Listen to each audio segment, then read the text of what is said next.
For decades, if you were a global car maker, China wasn't just a market, it was the market.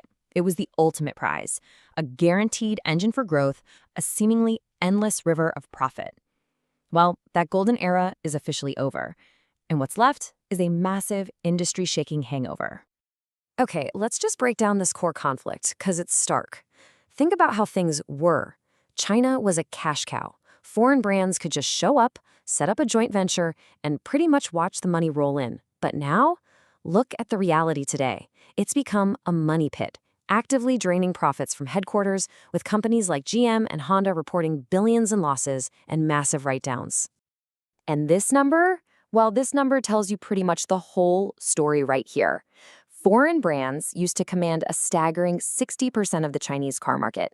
Today, that has collapsed to just 40%. And the really scary part for them is, it's still falling. Right, so you've got to be asking, how did this happen so fast? How did the golden goose just stop laying eggs? Well, it wasn't any one thing. It was a perfect storm of factors that completely turned the market on its head. And this chart, man, it just lays it all out visually. You can literally see the free fall right there. That huge gap between those two bars, that represents trillions in lost revenue and a fundamental power shift in the entire global auto industry. So what was in this perfect storm? Well, you had this incredibly fierce local competition from Chinese national champions. Then a brutal sector-wide price war just destroyed margins. You also had this cultural shift, younger, more patriotic buyers wanting to buy domestic. But maybe the biggest misstep of all, the foreign brands were just way too slow with good, compelling EVs. And while they were sleeping, Tesla came in and completely rewrote the rules. And this is where things get really interesting, especially when you bring Tesla into the mix. See, traditional car makers like VW or GM, their model depended on Chinese consumers. They had to sell cars to people in China. Tesla flipped the script. Its profits depend on Chinese workers to build low-cost cars that they then export and on selling valuable regulatory credits. It's a completely different way of making money in China. Okay, so with the old model totally broken, every single foreign car maker is asking themselves, what on earth do we do now?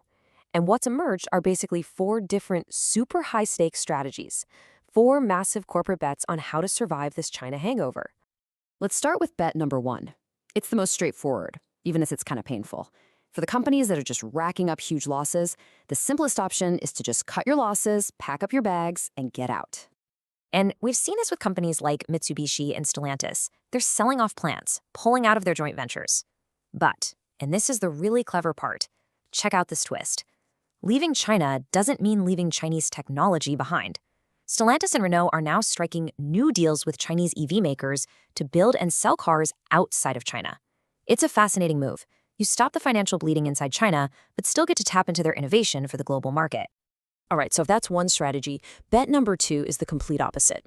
It's for the companies that are looking at all this chaos and saying, you know what, we're not scared, we're going to double down.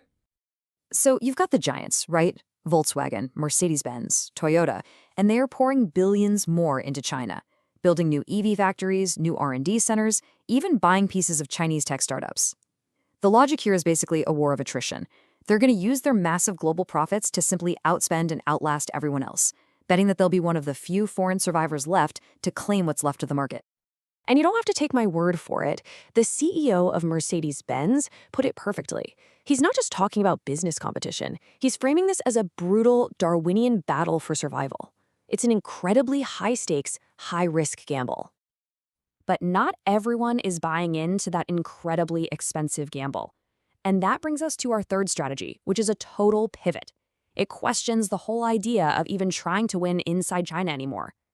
And Ford's CEO, Jim Farley, really hit the nail on the head here. He basically asked, why keep throwing good money after bad? There's just no guarantee that the next wave of foreign EVs is going to do any better than the last one did. So what are companies like Ford and Kia doing? They're getting smart. Instead of fighting a losing battle for Chinese customers, they're repurposing their now half-empty Chinese factories to build cars for the rest of the world. It's a really pragmatic move. You basically accept you can't win the local war, but you use China's manufacturing power to turn a money-losing asset into a profitable export hub for your global operations. And that leaves us with our last group, the ones caught in the middle. They haven't packed up and left, but they're definitely not doubling down either. They're just stuck. They are the undecided, and their position is getting more dangerous by the day. Think General Motors, think Honda. They're kind of dabbling a little here, a little there, making some EV investments, but without any real major commitment. The big problem? Their joint ventures are absolutely bleeding cash, losing billions. And by not picking a clear path, they risk burning through their money with no real chance of winning. In this market, that might be the riskiest strategy of all. Okay, so we've talked about these huge corporate bets, but this isn't just happening in a vacuum. The decisions being made in boardrooms in Detroit, Tokyo, and Stuttgart are causing these massive ripple effects all across the globe. It really is a global chain reaction. It starts with the car makers, of course, but then it hits their suppliers, the thousands of foreign companies that followed them into China. Then it hits their home economies, places like Germany and Japan, who now see exports falling and jobs under pressure. And get this, it even weakens their own Chinese state-owned partners, who got hooked on those easy joint venture profits. So, if there's one thing to take away from all of this, it's that the next 2 or 3 years are absolutely make or break.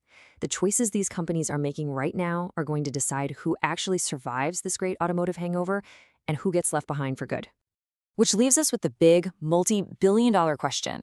As all these different strategies are playing out right now in real time, whose bet is going to pay off?